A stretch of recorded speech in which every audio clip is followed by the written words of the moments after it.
Well, thank you very much for the invitation, and for me it's a pleasure coming here to DG Regio always, but today is even more pleasure to have the opportunity to make a comment and maybe extend a bit the work on the plenary given by Ron today.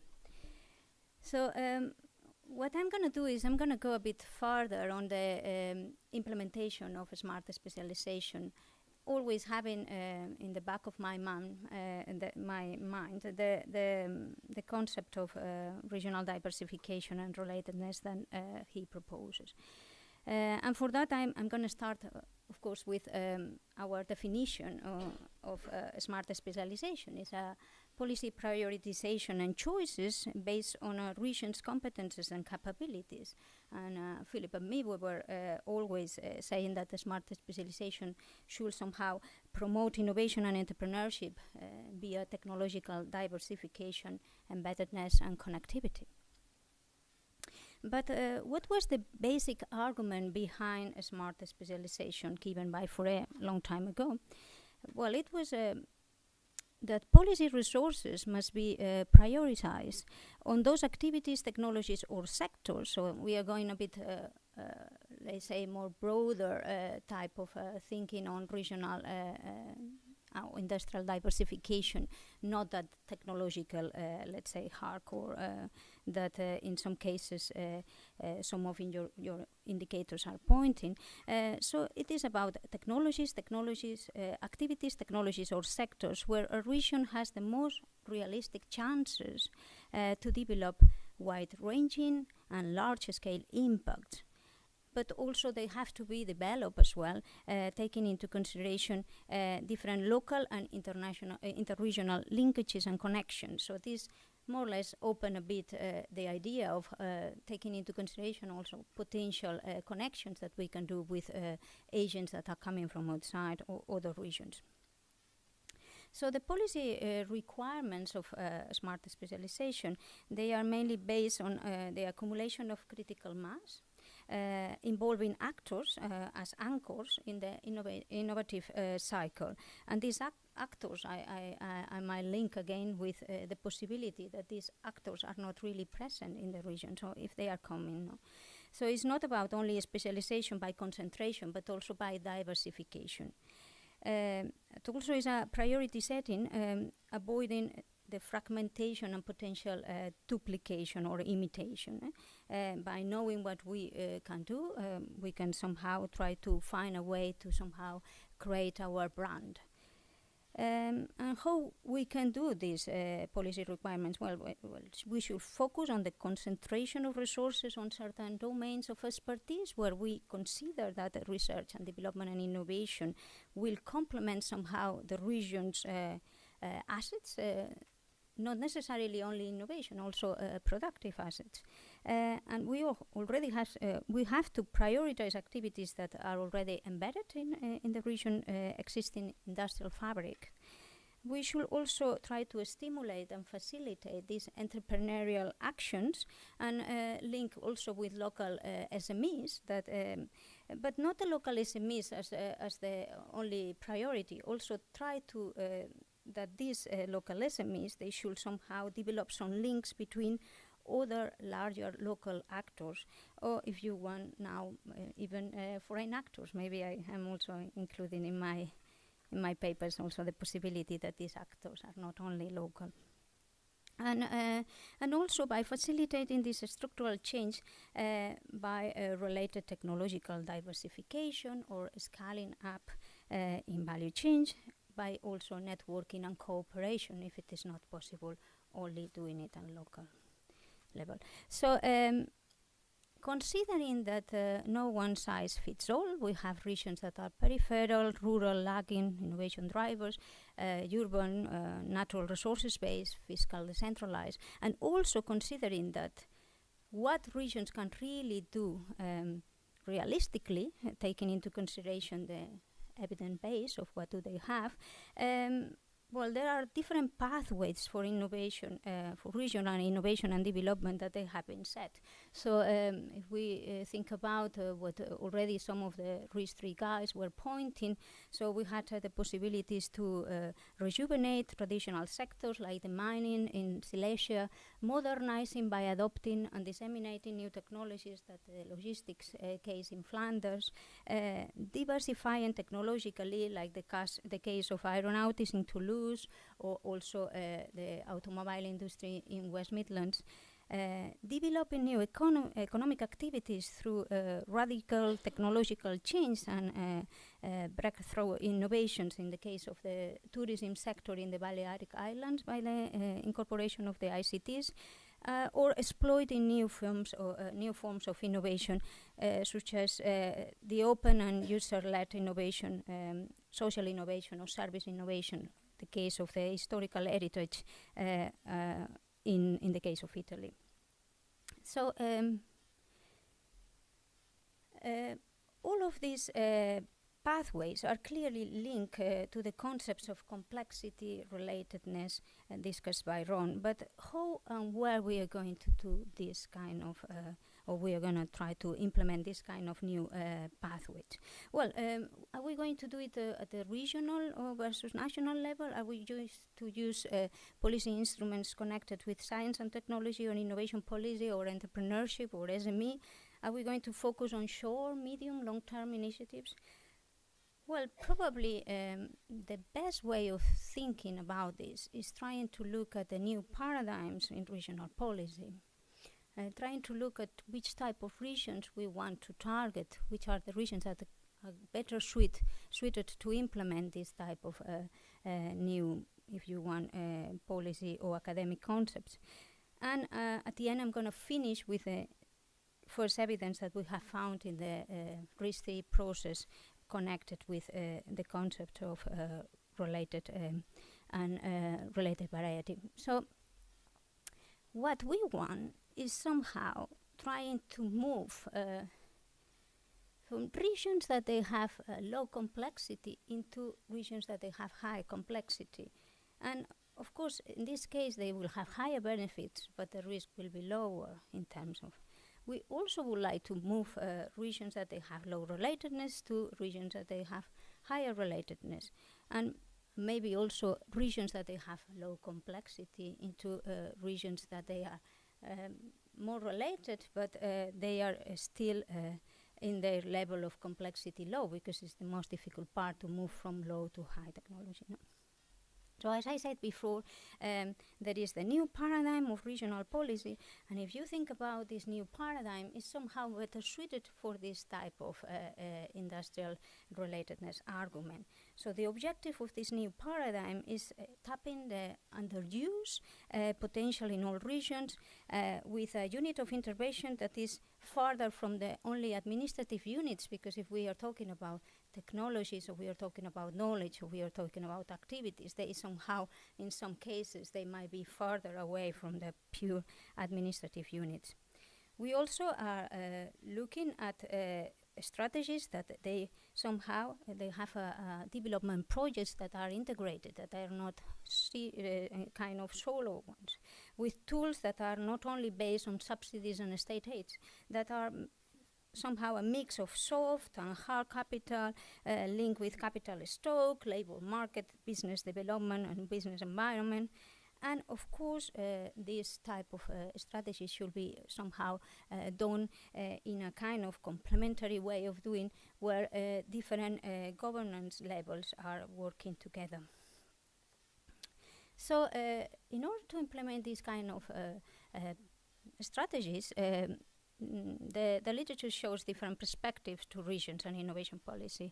This is the institutional perspective, the regional innovation systems, the strategic choices, and probably is in their combination where we find that is probably the better way to implement a regional smart specialization and innovation strategy. So they will bring together the strategy, the priorities and objectives, but also the lines of actions. And this type of combination of these three different perspectives somehow is multidimensional approach, and also is across sectors or industries. So if we think about the strategic choices, and I apologize for the ones that are in the back that probably they won't be able to really read my tables, but I have put together kind of the full chapter on the different perspectives to regions and innovation policy in the OECD regions and innovation policies in one table. And then you see that there are different strategic choices, and probably, so you have building on current advantages, and probably these are coming from regions that have strong firms, private and public research centers, competence centers, so probably they are the most high-tech, no? And the challenge in these type of regions is somehow how to build on current advantages while leaving from room for experimentation or diversification.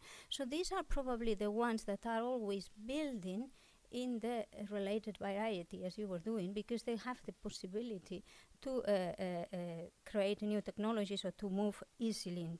Then there is another type of strategic choice in policy that is supporting socioeconomic transformation. We have some examples: Basque Country, Piedmont in Italy, Lower Austria. And these kind of policy strategies are linked to the reconversion or identification of a new frontier. And these are mainly better suited for regions that they have a huge presence in traditional industries. So I think that for me, these are the regions that are better suited to implement smart specialization and probably regional diversification strategy. The challenge of these regions are, again, context-specific process. So, as you were talking, is a place-based type of challenge. Finally, the catching up, but I really think that the cases or the regions that they should really be thinking about using regional diversification in their strategies are the ones that are in that particular group. So, oops. So where? So you were talking that looking at your related density measure, the regions that they have more opportunities to move into related technologies or industries are the ones in Central Europe, Northern Italy, South Germany, Austria. So they are the ones that have the highest potential, right? But after many, many years talking with many regions in Europe, I have to say that the comment that I receive the most is that what can we do if we are in a region that we don't have any technological park, any university or any technical university, and our competences at the level of the region are very, very low. So for me, the most important thing when thinking about where to apply this concept in terms of regional policy, it should be taking into consideration the type of region that you want to apply, and also taking into consideration the degree of regional science, technology, and innovation policy competences for that particular, if you want, administrative unit that has to implement this type of a strategy. So again, I went to the OECD taxonomy to look at the types of regions used to illustrate my talk, and look as well at the level of competences that these type of regions had. So there are 4 main type of regions: knowledge and technology hubs, that are the high-tech ones, with the strategy of reinforcing excellence in knowledge creation and developing new high-tech industries. There are 2 type of regions that I consider the most interesting for today's talk, that is the medium-tech manufacturing and service providers and the structural inertia or the industrializing regions. Both types of regions, they somehow have links with smart specialization directly and indirectly with the term of industrial relatedness. So the strategy of the medium-tech manufacturing and service providers is based on the modernizing the productive activities towards value-added niches, so innovation ecosystem strategy. And the one on the structural inertia are based on stimulating knowledge absorption and entrepreneurial dynamism, that is probably more connected with Dominique idea of entrepreneurial discovery. The last one on the primary sectors intensive regions, that is probably the case of Extremadura. I'm just going to leave it aside. So, well, there is a huge things that each type of region can do, but they change taking into consideration the level of competences that they have. So if we think about regions that they are focused on medium tech manufacturing and service providers, that they have a high level of regional competences in science, technology, and innovation policy, they can implement science industry linkages like personal exchange and placement schemes, technology advisory services, technology diffusion. They can also promote innovation startups because they have competences to create business angel networks, mentoring schemes, regional seed and venture capital funds. The ones with low, they will have to go for a strategy that is purely based on local, let's say, local activities that they really know that they can somehow support. So if you think about, they can look for the non-traded sectors and look at the and try to support the concentration of regional action in these particular sectors, or support innovation in services or cultural industries, or kind of a small scale cluster support with an orientation towards connection to global networks, because they really know the actors that are there. In the case of a structural inertia, again, if you have high competencies on science, technology, and innovation policy, you can really focus on the education and training of activities in firms. While if you don't have, you might have to orient polytechnics into new qualifications, or something that slightly you can implement, but in a more smaller scale, and maybe without any legislative power. So these are the potential policy instruments and policy initiatives that you can implement at different level of policy competences, and taking into consideration that these have to be implemented by looking at different types of regions. So it is interesting because I found another example of Rhone Alps that you were also talking about, and this region exploited traditional skills and market knowledge in textile industries and knowledge base in chemistry and engineering technologies to develop the textile technical sector. So now is on the other, let's say on the other side, Italian regions that they didn't have this knowledge or technological competences, they were looking at how to promote the agro-food industry by looking at production, consumption, distribution, and training in the food sector with the focus on ethical and value-led behavior. So it was somehow leaving the technicalities or the innovation kind of core argument of the complexity and related diversification. So all the regions, they can do smart specialization, but they have to understand what are their possibilities, right?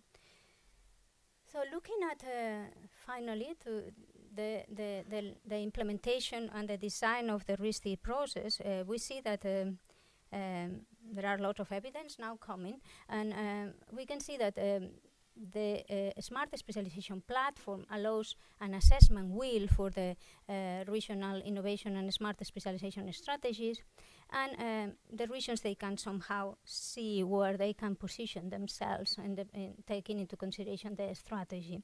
I must say that talking about regional diversification, I cannot see a very specific link in the wheel that is connected with that.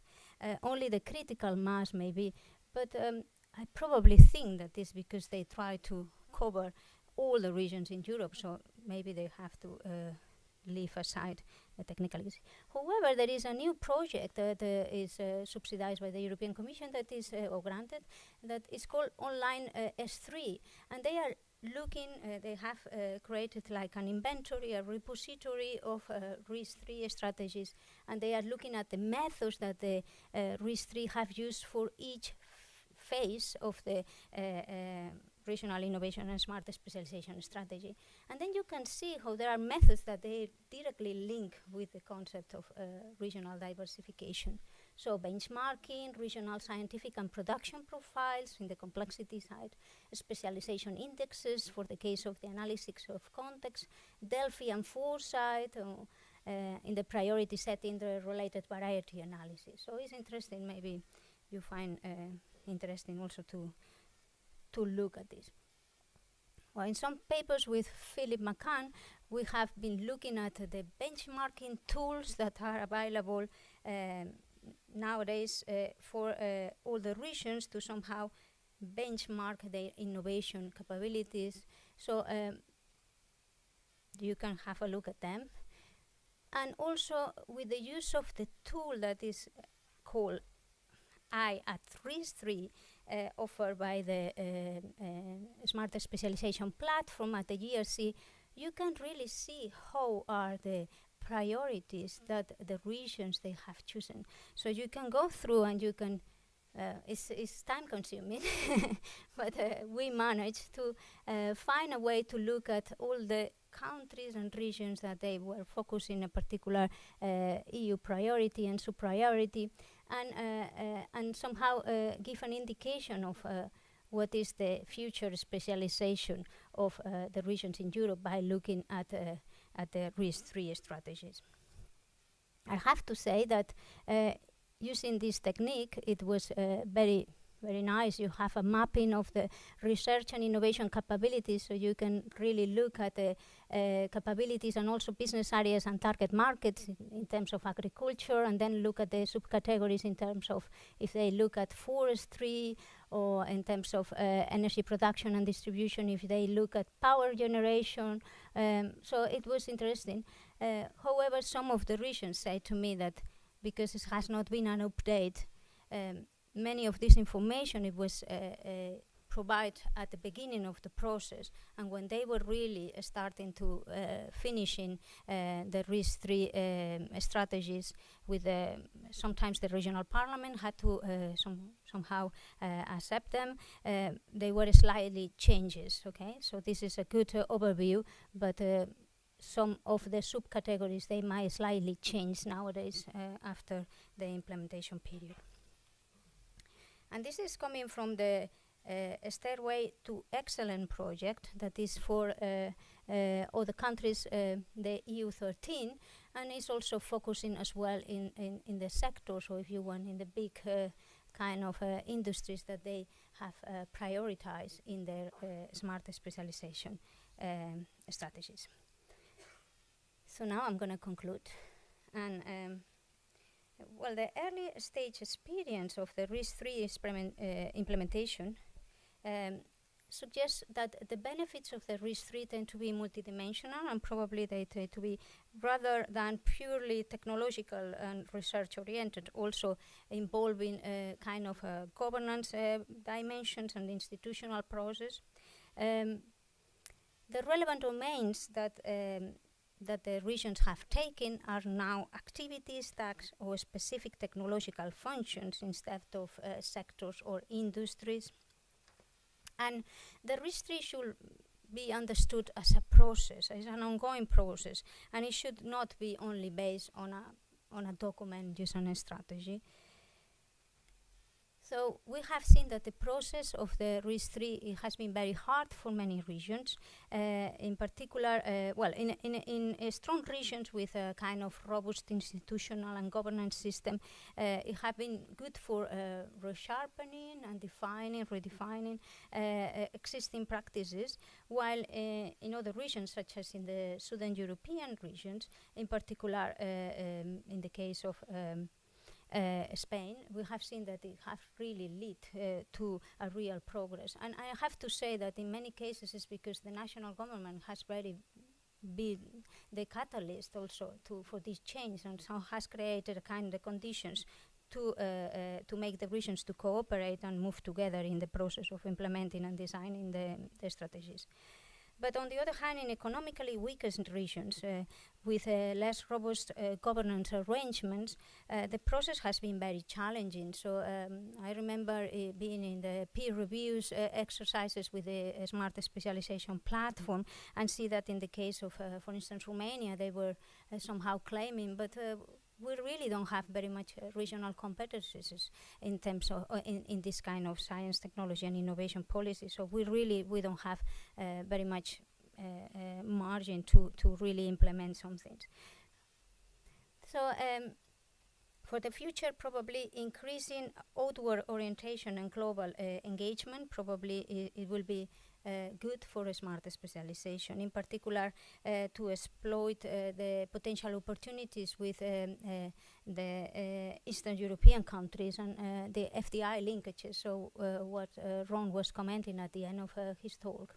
And another thing is that the RIS3 process should somehow embed it also with all the EU goals, and not being just a kind of solo strategy that is side. And I would like just to finish with Roderick's comment already in 2014, saying that the RIS3 has already proved to be an important narrative for beginning to overcome various institutional blockages and bringing about changes to policy making both within and beyond the sphere of technological and pure firm formation matters. So thank you very much.